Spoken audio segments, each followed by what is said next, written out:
Well, I wanted to share a little bit about when my father had a heart attack. The night he had the heart attack, I was in the living room and I was watching some TV, and I thought, man, this isn't doing much for me. So I picked up a Christian magazine that I had sitting there I wanted to read. And one of the articles in there, there was a scripture, and it said in 2 Chronicles 20, verse 16, and it says, "You shall not need to fight in this battle." And I heard very clearly in my spirit, can you not but pray 1 hour? And I kind of started crying, and I went to the hallway, and I stood there, and I said, yes, Lord, I can pray for an hour. And I started praying for my dad. I didn't know what was going on, but little did I know, at 4:30 in the morning, we get a phone call. And the phone call, now my husband had to go downstairs because, of course, we didn't have cell phones then. This was many years ago. He went down and talked on the phone, and he come back up and he says, that was your mom. Your dad's had a heart attack. I said, really? I said, okay. I said, well, I better go. So we both got dressed, went over to the hospital. Boy, Dad was so white. There was not a speck of color in his flesh. Anyways, they were going to transfer him to a little bit larger hospital in Stratford. So they said they were waiting for the ambulance. And I looked up and down the hall, and here comes a friend of mine that we've eaten many chicken wings and had a lot of good laughs and talks, and good friends of mine. And he was the ambulance driver for that night. Boy, did that ever bring peace to me. There was just something in knowing that somebody I knew was going to be taking my dad down to the hospital.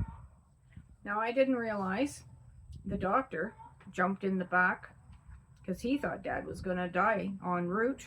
And my friend asked me if I wanted to go with him, and I said, sure. And he said, you can ride up in the front. I said, okay, thanks. So I jumped up in the front, and they put Dad in the back, and the doctor went in with him. And en route, about every 15 or 20 minutes, I just burst into tears again, and then I collect myself, and I'm like, no, I need to stand on the word that God gave me before this. He said, you don't need to be afraid. You shall not need to fight in this battle. Set yourself still and see the salvation of the Lord with you. With me? God's with me? Boy, if any time I ever needed God with me, this was the time, taking Dad down in a massive heart attack down to a different hospital. And it said to stand still, and he would fight the battle. So I had to collect myself. And then a little while later, I burst into tears again. Of course, we problem solve all the things in our head. What's going to happen if Dad dies? And I don't want him to die. So we get down to Stratford, and they took him in. And my friend said, hey, is there anything you need? I said, no, I don't think so. And he said, do you need any cash? He said, if you're going to stay down here. I said, you know, of all the things, I just went to the bank that day and I had taken out a small amount of cash. And I said, no, actually, I have cash on me. Thanks so much for asking. God was trying to meet my needs through him.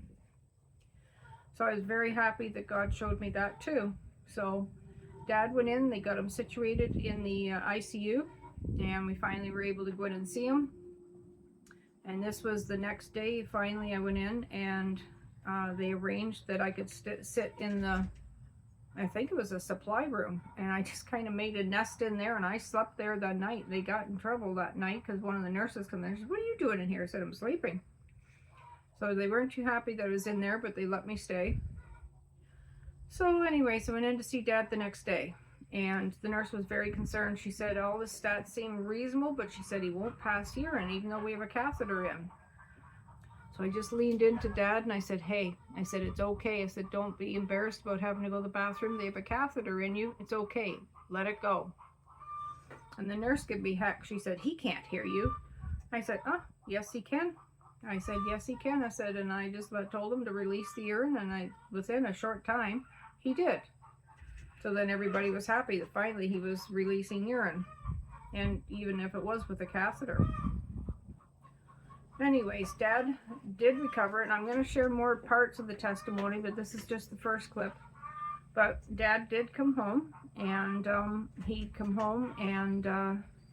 he lived until, that was in about April, and he lived until December 31st of the same year.